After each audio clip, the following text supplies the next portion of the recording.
están? Bienvenidos a esta nueva edición de Informe Diario. Mi nombre es Carla Chocano. A continuación, los titulares de hoy.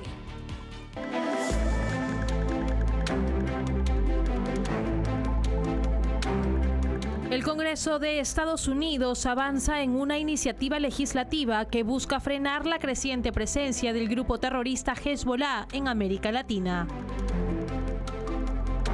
El presidente de Estados Unidos, Donald Trump, afirmó que la dictadura venezolana se encuentra sin recursos económicos debido a las sanciones impuestas a su industria petrolera. El grupo IDEA saludó con entusiasmo la reelección del presidente ecuatoriano Daniel Noboa, a quien auguró éxitos en la conducción del país y pidió a la comunidad internacional respaldarlo en esta etapa crucial de su vida republicana.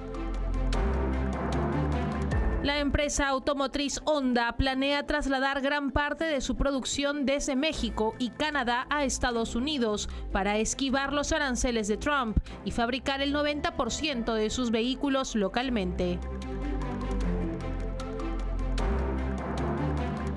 Vamos ahora con la información. El gobierno de Donald Trump continúa su política comercial firme hacia China, reafirmando su apuesta por lograr un gran acuerdo pese al endurecimiento de las tensiones arancelarias. El secretario del Tesoro, Scott Bessent, destacó que las negociaciones deben darse al más alto nivel político y rechazó las críticas chinas, subrayando que los aranceles actuales no son una broma. El gobierno de Donald Trump ha reafirmado su estrategia comercial con China, con la esperanza de alcanzar un gran acuerdo a pesar del endurecimiento de las tensiones arancelarias. Scott Bessent, secretario del Tesoro de Estados Unidos, afirmó que, aunque las relaciones entre las dos potencias están marcadas por aranceles recíprocos que superan el 140%, aún existe la posibilidad de alcanzar un acuerdo que beneficie a ambas partes. Según Bessent, este acuerdo debe ser negociado directamente entre Trump y el presidente chino Xi Jinping, destacando que las negociaciones deben contar con el respaldo de las más altas esferas políticas. En una reciente entrevista con Bloomberg Television desde Argentina, Bessent rechazó las declaraciones del ministro de Comercio chino, quien calificó los aranceles impuestos por Estados Unidos como una broma. Estas no son bromas, son cifras importantes que no podemos ignorar, subrayó el secretario del Tesoro, quien también enfatizó que un eventual desacoplamiento económico entre las dos mayores economías del mundo no es inevitable, aunque reconoció las dificultades inherentes a la relación. Por otro lado, el gobierno de Donald Trump sigue avanzando en su agenda de negociación con otros países clave, como Corea del Sur. La próxima semana comenzarán conversaciones para evitar aranceles punitivos a las importaciones surcoreanas, especialmente en el sector automotriz, que ha sido blanco de amenazas de aranceles del 25% por parte de Washington. En este contexto, Trump mantiene su enfoque firme hacia China, al tiempo que se prepara para abordar los problemas comerciales con otros socios, como Vietnam y Japón. El presidente sigue buscando equilibrar las relaciones comerciales a nivel global, mientras protege los intereses económicos de Estados Unidos. Y por su parte, el vicepresidente de Estados Unidos, J.D. Vance, aseguró este lunes que existe una buena chance de lograr un acuerdo comercial con el Reino Unido. Esto en medio de las presiones del gobierno Trump, con el paquete de aranceles que fue reducido al 10% para la mayoría de países. Estamos trabajando muy duro con el gobierno de Keir Starmer, dijo Vance en una entrevista con Unheard, donde explicó que las negociaciones avanzan bien y que el vínculo bilateral con Londres es más recíproco que con otros socios europeos, como Alemania. El anuncio de los aranceles, bautizadas como la estrategia del Día de la Liberación, generó una fuerte presión sobre países que buscaron negociar con el gobierno de Trump. A raíz de esto, la Casa Blanca ha comenzado a hacer excepciones estratégicas y los mercados empiezan a estabilizarse. Vance reafirmó que la política arancelaria de Trump es un juego a largo plazo, con el objetivo de reducir los déficits comerciales de manera estructural. Por su parte, la ministra británica de Comercio, Sarah Jones, celebró las declaraciones del vicepresidente y sostuvo que el Reino Unido está en una posición sólida para alcanzar un acuerdo, aunque evitó dar plazos. Este posible acuerdo sería clave para fortalecer los lazos post-Brexit y marcaría un giro económico en medio del nuevo orden comercial que impulsa Trump, a pesar de las críticas de sectores liberales en Reino Unido que temen que Washington imponga condiciones desfavorables. Y en respuesta a los aranceles del 25% impuestos por Donald Trump, Honda planea trasladar gran parte de su producción a Estados Unidos. La meta es ensamblar localmente el 90% de sus vehículos vendidos allí.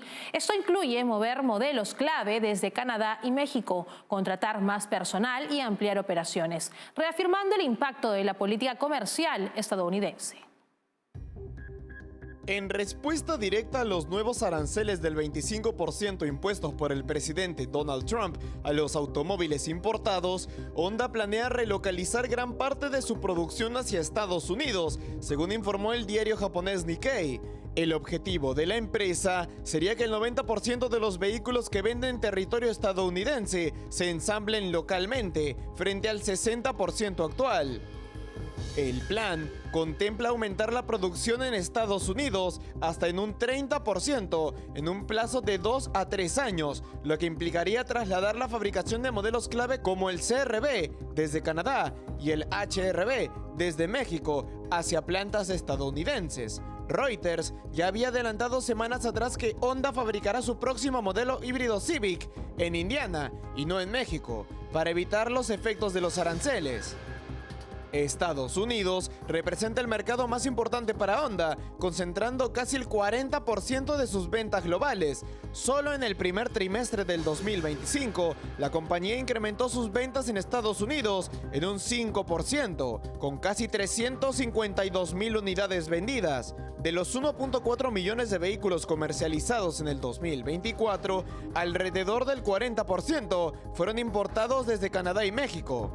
Para sostener este aumento de producción, Honda evalúa contratar más trabajadores estadounidenses y extender sus operaciones a 3 turnos y fines de semana. Este giro de estrategia refuerza el impacto global de la política comercial de Trump, que busca repatriar cadenas de producción y revitalizar la industria automotriz dentro del país. El presidente de Estados Unidos, Donald Trump, prometió resolver el problema del programa nuclear iraní, dejando abierta la posibilidad de una intervención militar para impedir que Teherán adquiera armas nucleares. Son gente radicalizada y no pueden tener un arma nuclear, afirmó Trump ante la prensa en la Casa Blanca, en declaraciones que marcan un regreso a su postura dura hacia el régimen iraní. Cuando se le preguntó si estaba dispuesto a lanzar un ataque contra las instalaciones nucleares de Irán, respondió sin titubeos: por supuesto que sí.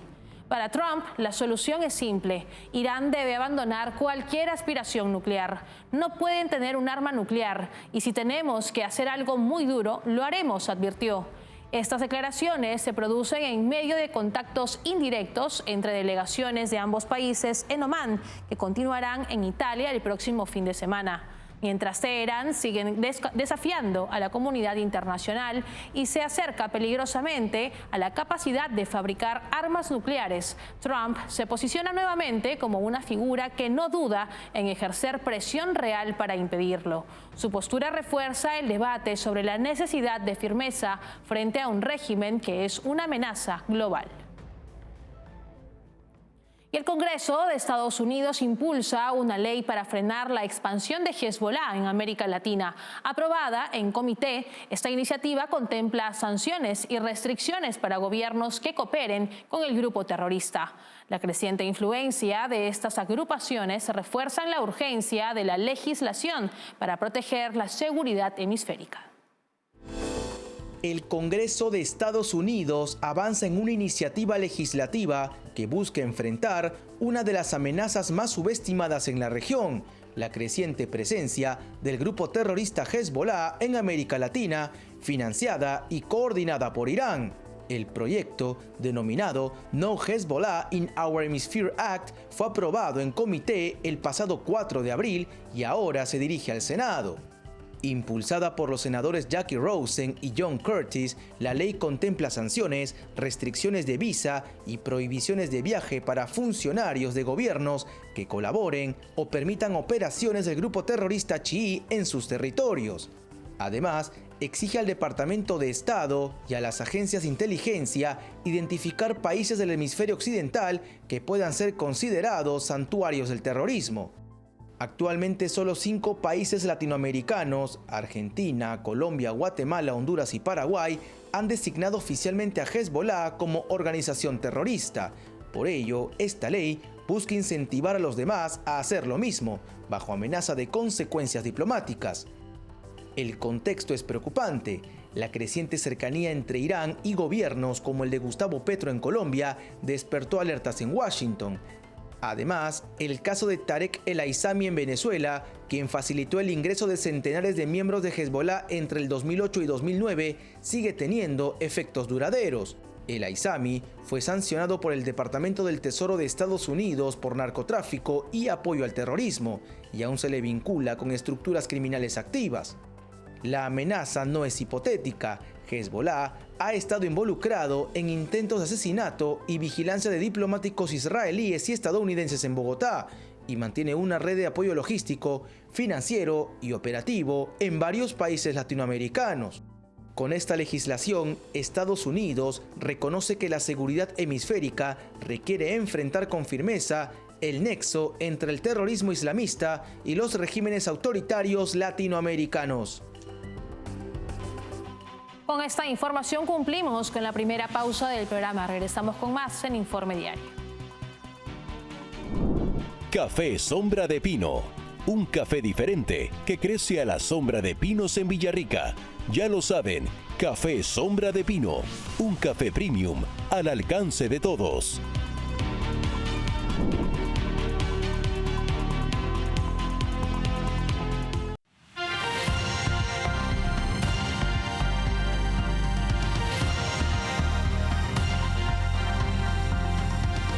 Continuamos en Informe Diario. El riesgo país de Ecuador cayó drásticamente a 1.282 puntos tras la victoria electoral de Daniel Noboa, marcando su mayor baja diaria desde el 2000. Esta disminución refleja una mejora en la percepción financiera internacional, impulsada por el giro político hacia la moderación económica. Los mercados reaccionan con optimismo ante un gobierno enfocado en estabilidad y pro-inversión.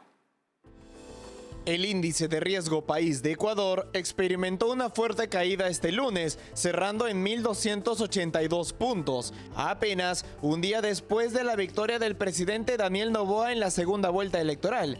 La cifra representa una reducción significativa frente a los 1.908 puntos alcanzados en la semana previa a los comicios, marcando así la mayor baja diaria desde el inicio de la dolarización en el año 2000, según informó el gerente del Banco Central, Guillermo Avellán.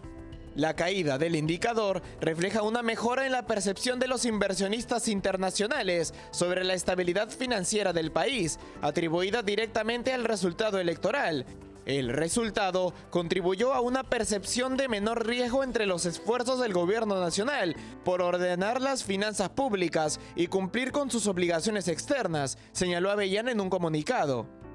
El índice de riesgo del país mide la probabilidad de que un Estado no cumpla con sus compromisos financieros y es uno de los principales termómetros utilizados por los mercados para evaluar la confianza en un gobierno. En el caso ecuatoriano, el repunte de la derecha con Noboa y su discurso pro-inversión ha generado una expectativa positiva, especialmente tras años de inestabilidad política y fiscal bajo gobiernos de corte correísta de izquierda radical.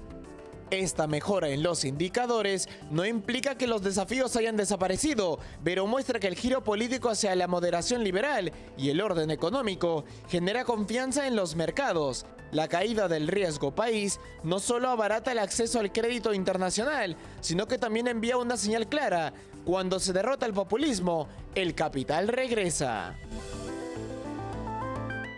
La La Iniciativa Democrática de España y las Américas, el Grupo IDEA, saludó con entusiasmo la reelección del presidente ecuatoriano Daniel Noboa, a quien auguró éxitos en la conducción del país y pidió a la comunidad internacional respaldarlo en esta etapa crucial de su vida republicana. En un comunicado, los expresidentes iberoamericanos que integran el grupo destacaron con júbilo la masiva participación del pueblo ecuatoriano, que ratificó su compromiso con la democracia y la libertad frente a los intentos autoritarios del correísmo. Grupo IDEA llamó a los gobiernos del mundo a acompañar al mandatario y al pueblo de Ecuador para conjurar en forma definitiva las amenazas del narcotráfico, el crimen organizado transnacional y la corrupción, enemigos que, advirtieron, buscan cercar el camino del país hacia el progreso y el crecimiento en libertad. Daniel Noboa logró una clara victoria en el balotaje presidencial celebrado el domingo, superando a la candidata del correísmo Luisa González con el 55.65% de los votos frente al 44.35%, según el 97.05% del escrutinio oficial. Con este resultado, el mandatario ecuatoriano de 36 años fue reelecto hasta el año 2029, consolidando su liderazgo en un país golpeado por la violencia del crimen organizado y el legado de la corrupción del correísmo.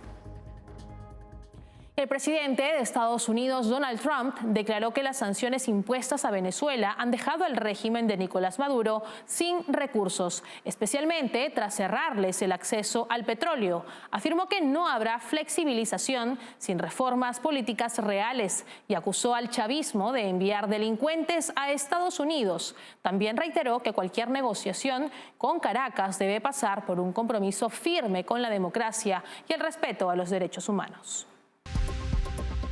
Durante una reunión bilateral en la Casa Blanca con el presidente de El Salvador, Nayib Bukele, el presidente de Estados Unidos, Donald Trump, afirmó que la dictadura venezolana se encuentra sin recursos económicos debido a las sanciones impuestas a su industria petrolera.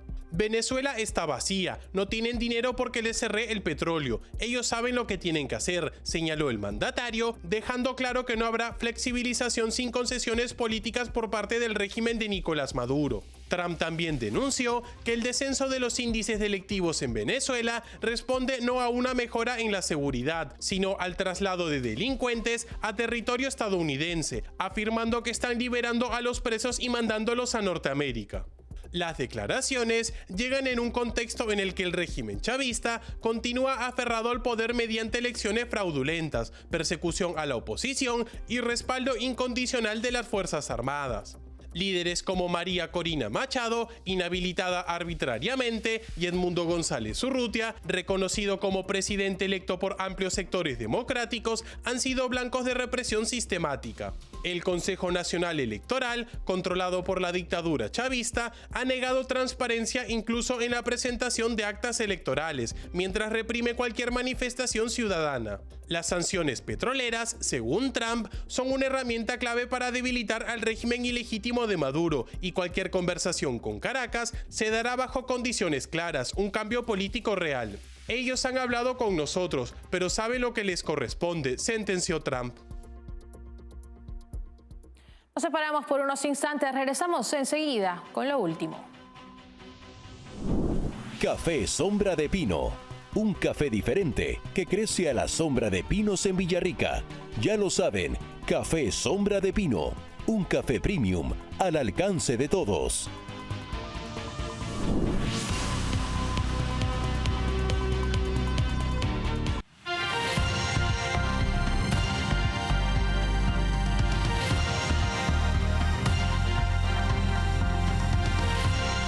Les contamos que el secretario del Tesoro de Estados Unidos, Scott Bessent, elogió a Javier Milei y comparó su visión con el movimiento MAGA de Donald Trump. Destacó la recuperación del protagonismo del sector privado en Argentina y subrayó que este giro histórico será sostenible si cuentan con respaldo internacional. En muchos sentidos, Milei y el movimiento MAGA comparten el mismo rumbo. En el centro de ambos movimientos yace la creencia de que el poder pertenece al pueblo, no a los burócratas. Priorizando la democracia por sobre la burocracia, Ambos movimientos buscan destrabar el crecimiento económico y restaurar la eficiencia del Estado. Bajo el liderazgo del presidente Milei, Argentina y Estados Unidos comparten valores similares. Por eso me entusiasmaba hacer este viaje para dar inicio a las primeras conversaciones formales sobre comercio recíproco entre nuestros dos países. Además de dar inicio a estas conversaciones, yo he venido a transmitir el optimismo que sentimos en Estados Unidos respecto de la nueva Argentina. Gracias a la audaz agenda del presidente Milei, vemos señales de un giro histórico. El sector privado vuelve a entrar en escena, mientras el sector público retrocede. Hay más crecimiento, menos inflación y disminuye la pobreza. Pero este cambio solo será duradero si los amigos de la Argentina brindan su apoyo. Por eso en Estados Unidos nos enorgullece haber apoyado el programa del FMI y el compromiso significativo del Banco Mundial y del BID, que respaldará las políticas de reforma adoptadas por este gobierno para acelerar la transformación económica del país. Así llegamos al final en esta edición de Informe Diario. Para más novedades pueden escanear el código QR que aparece en este momento en sus pantallas. Estamos en www.grupotvl.com. Nos pueden seguir en Twitch como TVLESP. Nos escuchan en Spotify como TVL en español y también pueden suscribirse a nuestro canal de YouTube TVL en español, donde podrán ver y seguir nuestra señal en vivo. Nos encontramos en una próxima edición. Permiso.